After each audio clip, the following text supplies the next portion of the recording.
So guys, এই মুহূর্তে যে যে চতুর্দিকে যে দৃশ্যটা দেখতে পাচ্ছেন না, এটা হচ্ছে আমাদের গ্রাম।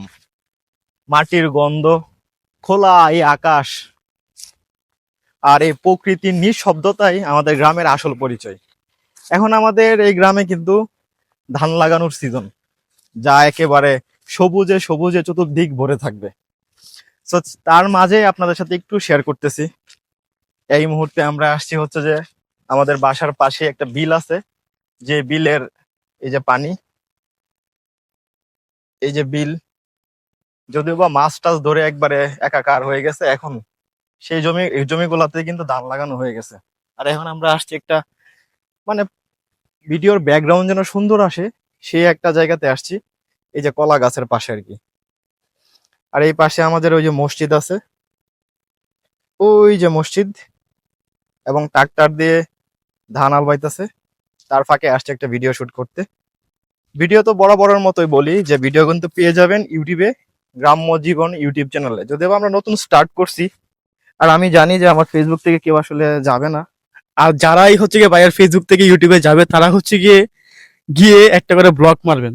মানে বেশিরভাগ মানুষই এই টাইপেরই, মানে কেউ চায় না যে একজন উপরে ওঠার জন্য, সবাই চায় যে একজনের পায়ে আরেকজন ধইরে কিভাবে নামাইবো ওই চিন্তা সবার মাথায়।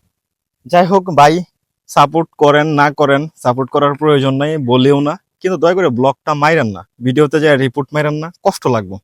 এইগুলোই করে যদিও বা কিছু করার নাই, এখন থেকে মানুষ। তারপরেও গ্রাম্য জীবন ইউটিউব চ্যানেলটা ঘুরে আসবেন, ঠিক আছে? কারণ যেহেতু আমি এই জেলার ছেলে, নেত্রকোনা জেলার, সেহেতু হচ্ছে যে প্রথমত আমার এই নেত্রকোনা জেলাকে হাইলাইট করবো ইনশাল্লাহ। আর কিছু বলার নাই, আপাতত ভিডিওটা শুট করি, তারপর অবশ্যই সেই ভিডিওটা আপলোড করবো ইউটিউবে, ইনশাল্লাহ দেখে নিবেন।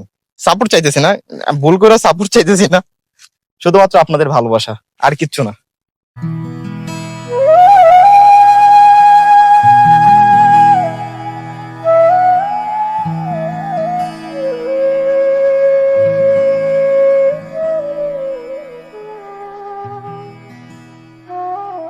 এই যে চতুর্পাশে যে দৃশ্যগুলো দেখছেন, এটা হচ্ছে আমাদের গ্রাম কয়রাটি।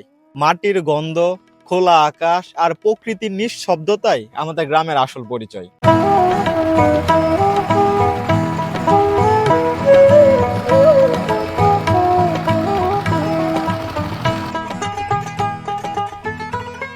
এখন আমাদের গ্রামে চলছে ধান লাগানোর সিজন। এই সময়টাতে কৃষকেরা খুব ব্যস্ত থাকে। ক্ষেত তৈরি করা, আইল বানানো, পানি দেওয়া আর ধানের চারা লাগানো, সব মিলিয়ে মাঠ জুড়ে শুধু পরিশ্রম আর আশার গল্প।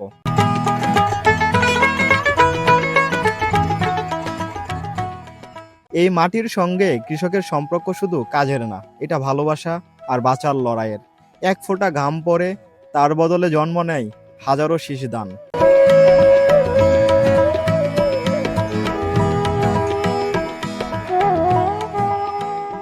শহরের কোলাহলের বাইরে এই গ্রামের সকাল শুরু হয় পাখির ডাকে, আর সন্ধ্যা নামে শান্ত বাতাসে। এই গ্রাম আমাদের শক্তি, এই কৃষকরাই আমাদের খাদ্যের ভরসা। গ্রাম আছে বলেই দেশ বেঁচে আছে, গ্রাম আছে বলেই আমরা ভালো আছি। এই মাটির গল্প কখনোই শেষ হওয়ার নয়।